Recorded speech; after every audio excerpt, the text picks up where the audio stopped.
If you're single and not dating anybody, this is a very undefined box. The things in this box are very undefined for you. But as you move into a relationship, or as you think about moving toward a significant relationship, these become more defined. You have some hopes, you have some dreams, you have some wishes, you have some desires as it relates to a future relationship.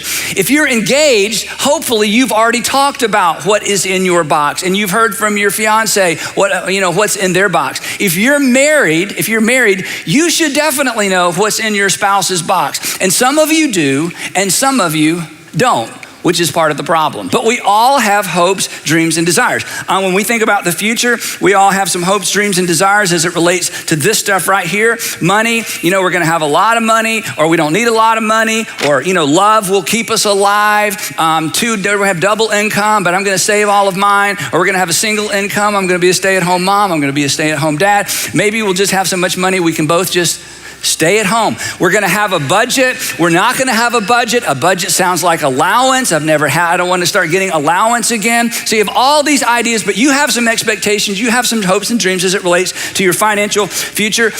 When Sandra and I got married, she had this little saying, and I didn't catch on for a long time. And she would say this thing, and really years in, it finally dawned on me, wait a minute, that doesn't even make any sense. She would say this. She would say, well, what's mine is mine, and what's yours is mine. And I think because I showed up in the equation, I fell for it. I'm like, well, we're both in there. But wait a minute. So you have some ideas, you have some hopes, you have some dreams, you have some wishes. You have some ideas about if you get together and if you fall in love and get married someday, somehow all the chores are gonna get done. And you think about how it happened in the family, your family of origin, or you think about the way that should happen or the way you dream about that happen. You're gonna live in some sort of thing. You're gonna rent, you're gonna lease, you're gonna purchase. You're gonna keep driving the sports car forever. Maybe you'll talk him or talk her into trading her sports car for something more practical. You probably, when you think about your future, you want to have a child. If you're an only child, you're thinking, I don't want to have an only child. I want to have some children. But if I have two girls, we're going to keep going until we get a boy. And why not just have a basketball team? So you've got some hopes and dreams as it relates to those things, right? You got a mental picture of what scheduling, in a relationship is going to be like, how we spend our discretionary time, our free time. I get to spend time with my friends. You spend time with your friends. No, we spend all of our time together. No, I don't want you to meet my friends. I mean, there's hopes and dreams and expectations as it relates to time. And then there's hopes and dreams as it relates to the calendar. And this was a big discussion for us too, because Sandra, she was so fair. She said, I only want 3 holidays and your family can have all the rest. She said, our family will spend Thanksgiving and Christmas and Easter with my family. And you get Halloween, Groundhog Day, and she gave our family Festival of the Souls. She was so generous, and something about that she was 16th Choctaw Indian or something, how that was special. And I realized that's like a Japanese thing that has something to do with emperor worship. But anyway, but you sort of have a picture of how all of that's, this is how it's all gonna work out. This is how, we're gonna kind of live the dream. And then, there's travel. We'll travel a lot. We're gonna travel all around the world. No, we're gonna keep it in the United States. There's enough to see here. Maybe we just stay in the state of Georgia. No, we're gonna travel all over. There's hopes and dreams as it relates to that. And this is every guy has some idea of what he hopes and dreams that his wife will not wear to bed, and she's thinking, but he just wants me to be comfortable. He doesn't care. He accepts me just the way I am. He's gonna accept me just the way I am, that those sorts of things won't even matter. And then of course there's conflict resolution, because you gotta resolve conflict in a marriage and or in a relationship. Initially there's conflict in just about every relationship. And so the expectation is, or the thought is, well, we'll just talk it all out, get everything out on the table and just be completely honest. I mean, we'll just be extremely honest with each other so we can work through things. And maybe somebody else is thinking, no, that's how you hurt people's feelings. You don't say everything that's true. You just make sure that what you say is true.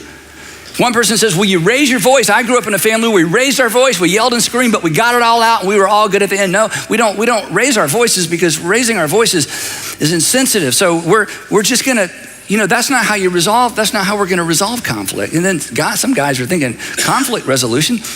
kind of thought that's what sex was for. Then there's this big one that I don't even have something to illustrate it. And that's basically, how are we going to treat each other? How am I going to behave toward him? How is she going to behave toward me? How am I going to behave when? What do I expect? My husband or my fiance, my girlfriend, she's never gonna use this term. She's never gonna threaten. I mean, there's just an expectation. You may have never defined it. In fact, I think most people don't. But you have a pretty clear expectation about how you will be treated in this very, very significant relationship. If she loves me, he would never. If he loves me, he'll never. Now, there are several things that impact what we put in our hopes, dreams, and desires box. And we all have a box. There are several things that impact that. One of the things that impact that is what we've seen and what we've heard. What you've seen maybe in other relationships, what you've seen modeled, what you saw with the folks next door, what you've read, what you've seen in culture. But primarily, the thing that impacts what we put in our box is really what we've experienced. And for many of us, it's what we experienced in the home we grew up in. That our hopes and our dreams and our desires, and this is such a big deal, and it's complicated and it's emotional, but most of our hopes, dreams, and desires are a response to what we grew up in and what we grew up around. We are either trying to avoid something or we're trying to recreate something. We're trying to avoid something that, oh my gosh, my relationship's not gonna be like that. I'm not gonna be like my dad. I'm not gonna be like my mom. We're not gonna have that kind of relationship. We either put in our box things that help us avoid something, or you grew up in a situation where it's like, wow, that's exactly what I want. And maybe it wasn't your parents. Maybe your older brother or sister has like a fabulous relationship and you're like, that's the kind of relationship I wanna have. I'm not simply trying to avoid something. I'm trying to repeat something. I'm trying to recreate something. But even in those situations where we are trying to recreate something great, even in those ideal situations where we're trying to recreate something that's healthy, that's worth recreating, in the middle of all of this is me. Because these are my hopes, and these are my dreams, and these are my desires. And at some point in the relationship, and we don't even know when this is happening. This is why I just sort of want to put some visuals with this so we can think about it in sort of concrete, tangible ways. At some point in the relationship, while you're dating, once you get engaged, maybe at the altar, maybe a month after you're married, maybe a year after you're married, at some point along the way, we can't help ourselves. We essentially take our box of hopes, dreams, and desires and we say, here, make them come true. Make them come true. This is what I always dreamed it would be like. This is what I hoped it would be like. The reason I pursued you, the reason I asked you out, the reason I said yes when you asked me out, the reason I asked you to marry me, the reason I said yes when you asked me to marry, the reason that I walked down the aisle with you is because in my mind, this is what the future looks like. And I need you to come through for me. But the challenge is, and the problem is, and the tension comes when we hand somebody our box of hopes, dreams, and desires. It doesn't feel like hopes, dreams, and desires to them, does it? To them, it feels like expectations. To them, it feels like a weight. To them, it feels like the bar has been raised. To them, it feels like a homework assignment. To them, it feels like a responsibility. To them, it feels like if they don't come through, you might be disappointed with them. Expectations are simply this: a strong desire, or a strong belief rather, that something will happen. Now, it may not happen in the first month, may not happen in the first year, but one day we'll get there, aren't we, honey? We will get there one day, won't we? The strong belief that something will happen, or that it will be the case in the future. I mean, it's not our dream home, but we're working toward that. I mean, he hasn't gotten rid of that yet, but he will. She hasn't changed her mind yet, but she will. We haven't gotten there yet, but we will. Won't we? Won't we? Won't we? It's the strong belief that something will happen or will be the case in the future. But the problem is this, and you're smart enough to know this. I'm just putting words around things perhaps you've thought and perhaps have felt. That attempting to recreate or avoid something from the past. Anytime we attempt to recreate or avoid something from the past, it transforms hopes, dreams, and desires into expectations.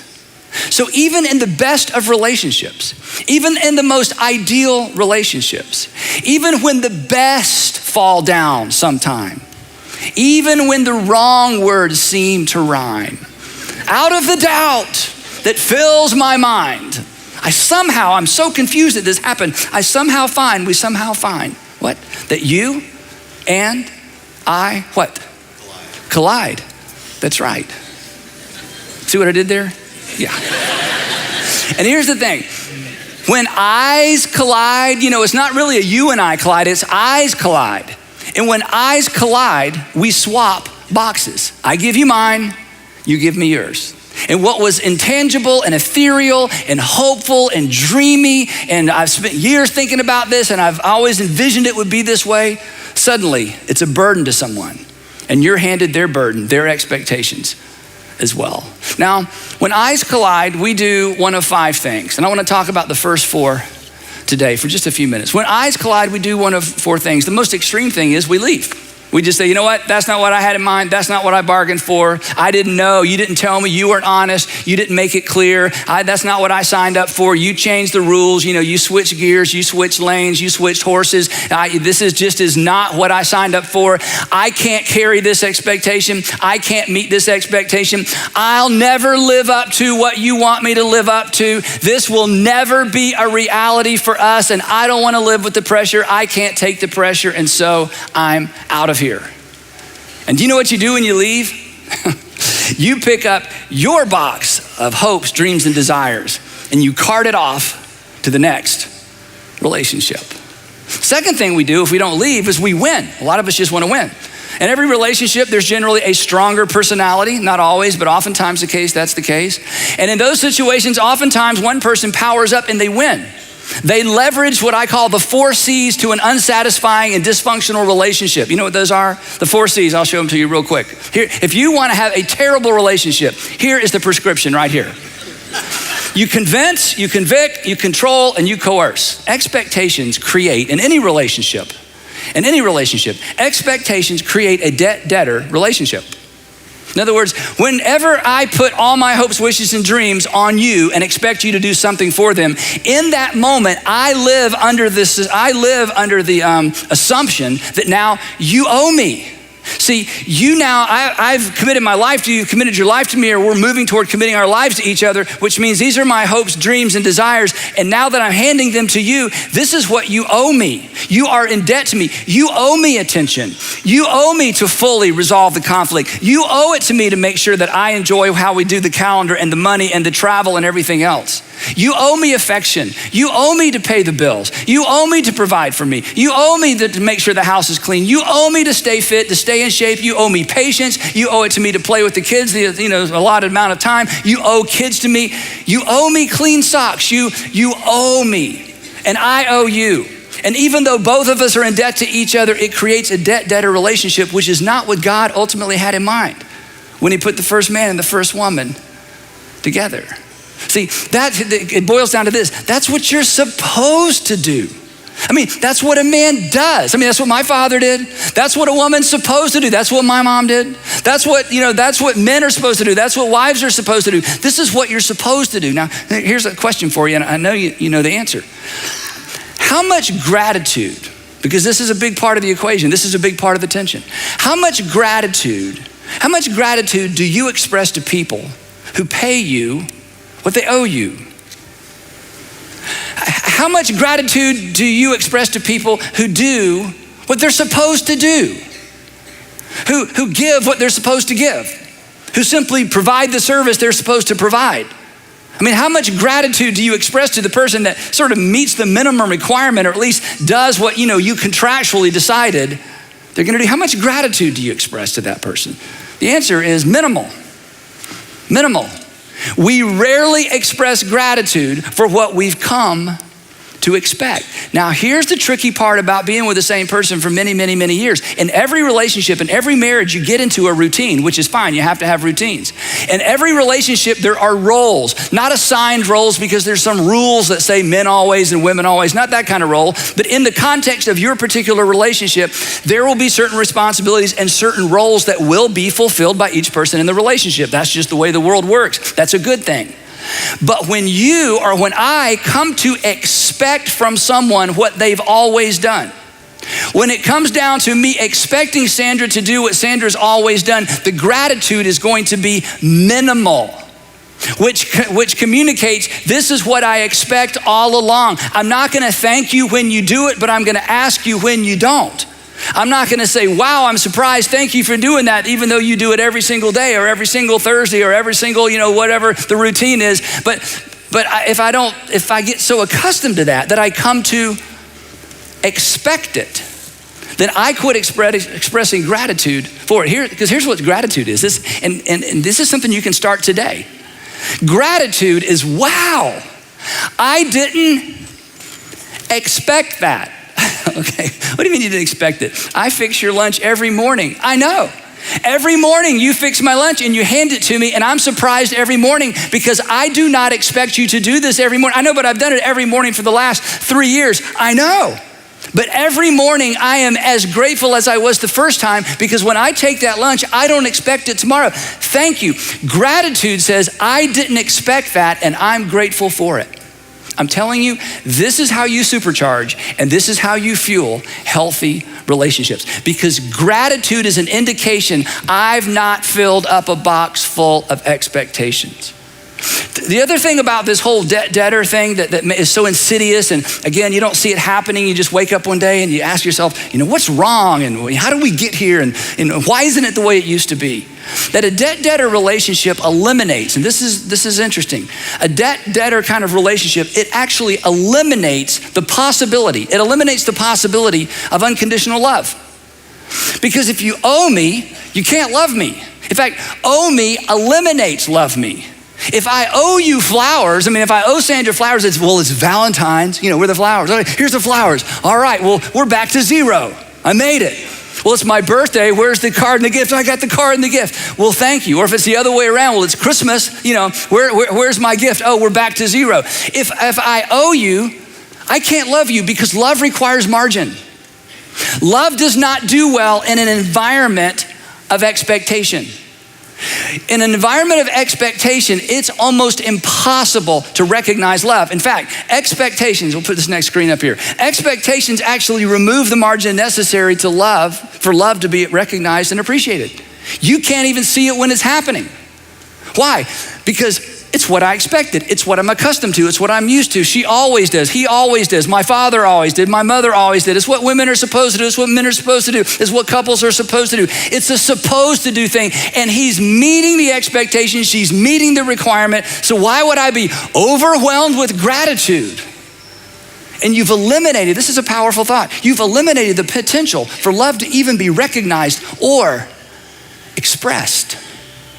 And this is why a box full of expectations undermines intimacy in a relationship, because this feels like pressure every single day of the week. If I meet your expectations, we're back to even, but I can't ever do enough to make you feel like I love you. And in fact, it doesn't feel like I ever do enough, because there's always something more you're expecting. That's no way to live. What should we do with our hopes, dreams, and our desires? What should we do with them? Do we just pretend? I never wanted children. I don't care how we spend our time. I have no vision at all. We don't even have to live indoors. It doesn't matter to me. It's okay if we never leave the city limits. I don't care what I drive. I'll do all the work. Who needs money? Love will keep us alive. We don't need any of that. What do you do with all of this? Ignore them? No. Deny them? No. For some of you, you've spent years filling up this box. And you know what? Much of what is in this box are good things. In fact, it's probably all good things. In fact, some of these things stem from the fact that you bear the image of God. But what do we do with this? Just feel guilty about it? Pretend, hide, ignore, lie? The short answer is you keep them in this box, which leads to the next question. How do you do that?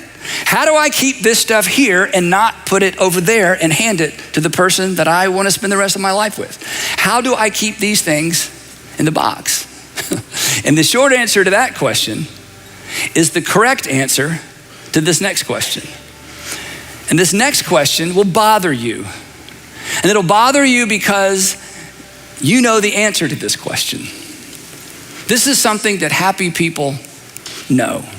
This is not intuitive. This may make you run for the hills. But this is a game-changing idea, and I certainly didn't originate it. The best way to keep hopes, dreams, and desires in the hopes, dreams, and desires box and out of the expectation box is to ask this question. What do they owe you? What do they owe you? What do they owe you? And happy couples know that the answer to this question is nothing. Happy couples know that they owe each other everything, but are not owed anything in return, which doesn't make any sense. So I'm going to say it again. Happy couples know that they owe each other everything, but they're not owed anything in return. It doesn't make any sense. But let me tell you about the happiest couples you know. There's something about them that doesn't make any sense. It's true. They go through hard times and they're happy. That doesn't make any sense. They're not like fabulous, incredible, talented, rich people, and they're just happy, and that doesn't make any sense. And some of them have a lot of kids, and some of them weren't able to have kids, and they're happy, and it doesn't make any sense.